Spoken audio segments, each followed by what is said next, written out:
Hello everybody, it's Carl Norman, your garden guy, and I'm busy planting up some cabbage today, so I thought I'd bring you along with me and let's have some fun.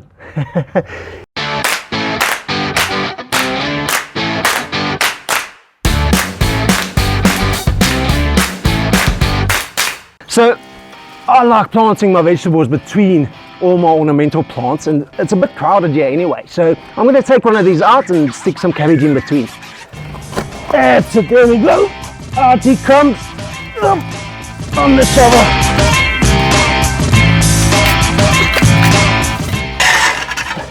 And there we go. With that guy out of the way, I'm going to have more than enough space all the way over here to plant my favorite little vegetables.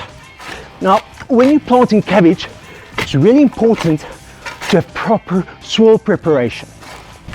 And the reason for that is because these guys are seriously heavy feeders. They eat a lot, and therefore it's really important to have your soil of a high quality, right? So let me just quickly finish up here. So just getting the last bit now.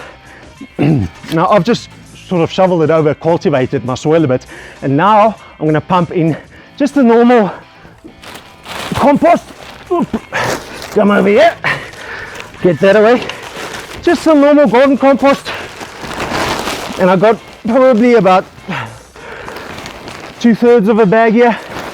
Just spread that in nicely all amongst my plants over here, everywhere. Lovely. And I'll spread this evenly throughout this little piece I'm planning to plant up with cabbage. Okay, that's it. Now we've got some compost in here, our soil's nice and loose, and now it's time for the secret weapon. Some fertilizer. Yes, this is organic fertilizer, and you want a fertilizer which is high in nitrogen. Right, you can use your normal generic fertilizer as an all-rounder, but when you're growing cabbage, you're growing for a foliage crop, so it's really important to fertilize with nitrogen because that gives you those leaves. Right, so get a nice good handful of this stuff in here. Oh, about a cup or so per square meter will do you fine. All right, that's it all the way. Don't mind this guy. Okay, get it in everywhere. That's it. Okay, there we go. So now I've got all my organic fertilizer in. The next step for me is to give this a quick little watering, just a light little soaking. And what's really nice is to sort of give your little seedlings a quick shot of water as well while you're preparing your bed, just so they can soak up a bit of water and don't let their roots dry out while we're transplanting. Okay, so I'm about happy with that. Okay, get that out the way. That's it.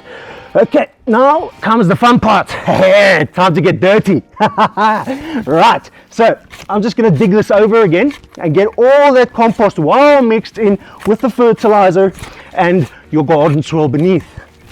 All right, there we go, nicely mixed in. You can see this is beautiful stuff. Okay, now we want to level this quickly so that we keep all the soil inside our garden bed. And I like to just do that by hand. You know, get your hands dirty, man. It's fun. All right, get some of these guys out the way. There we go. Garden bed is level. Now, time to start planting. Hey, yes, baby. Look at these. Lovely, aren't they? There's some bug around here. So, look at these. They're lovely. Now, what's really interesting about cabbage is that it's high in what? Vitamin C. And if you know anything about Corona by now, is that one of the best ways to boost your immune system against it is by taking loads of vitamin C. So, grow some cabbage and you'll get your free dose. And what's even more interesting is if you grow the red varieties of cabbage, they have more vitamin C, almost double the amount of vitamin C that you get in your normal green cabbage. So definitely a great tip, especially now in the winter, because you know in the winter everybody starts getting sick, and even better, your cabbage loves the cold. So it's going to be growing beautifully all winter long, and you can eat the loose leaves or you can let it form that beautiful globy head of cabbage and then pluck it. Right, so I'm going to space these nicely so luckily we've prepared the entire garden bed, so planting each little plant is really quick and easy. You literally just stick them into the hole. And what's nice is if they're a little bit leggy, because sometimes these little cabbage seedlings can get a bit leggy in the seedling tray, you can plant him a little bit deeper than many other plants. He'll tolerate it. So you can plant him a little bit deeper, and what that means is you've got a nice stable base of a plant which can carry that big cabbage head, eh? Okay. Now, as you can see, I'm planting them in between my ornamentals over here.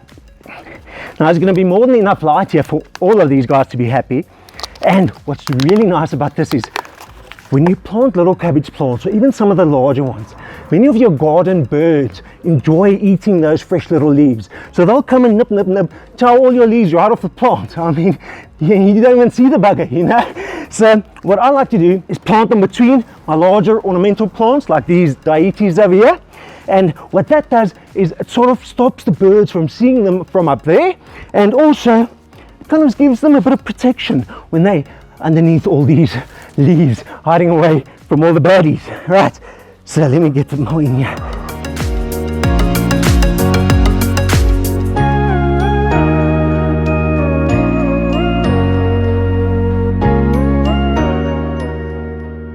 Cabbage is a leafy green, and that means you want to sow them quite regularly. You don't want to sow all your cabbage at once, because then you've got piles of cabbage around 1 month of the year, and the rest of the time you go hungry. So plant them every 2 weeks or every 4 weeks, as you like. And about 4 to 6 heads of cabbage are more than enough to feed an average family of 4. So, you know, you can make your sums as you like. There's many pests and diseases that can bother your little cabbage plants, so you have to make a point of regularly coming to have a look on these guys. You know, not just watering them now and then isn't really going to cut it. You've got to give them some love. You've got to come in here and make sure there aren't any aphids sticking around, and check that there isn't some funny fungus building up somewhere, or the slugs and the snails. Oh gosh, those things come through here and they rip your plants apart right overnight. You come the next morning and oh goodness, all the cabbage is murtu. So be sure to check your cabbage plants regularly. And if you find something that's diseased, immediately rip it out and burn the bloody thing. You don't want it anywhere around your yard. Get rid of it. There we go, that's the last little guy in and happy. Now it's just a good water soaking, and then, well, the wait begins. So we'll keep watering these guys, keep a look on them. Every 4 weeks or so you can feed them again with a nice nitrogen-rich fertilizer, and just boost those leaves so you can build that nice big cabbage ball we all love to eat and ferment and everything else. So there you go, planting cabbage in your garden. 1, 2, 3. Thank you again for your time and spending a bit of your day here with me in the garden. It's been great having you. Till next time, I've been Carl Moen, your garden guy. Happy gardening, and I hope you have a lovely day. So our last little step, just quickly add a nice layer of mulch. Just a nice thick layer of mulch all along in between the little cabbage plants. Mulch really helps you control the level or the soil temperature, and that's really important when it comes to cold crops which like the winter, like cabbage. So if you're in warmer areas of the country, be very sure to place a layer of mulch, but even in other areas of the country, it's really, can never go wrong with having a good layer of mulch amongst your veggies.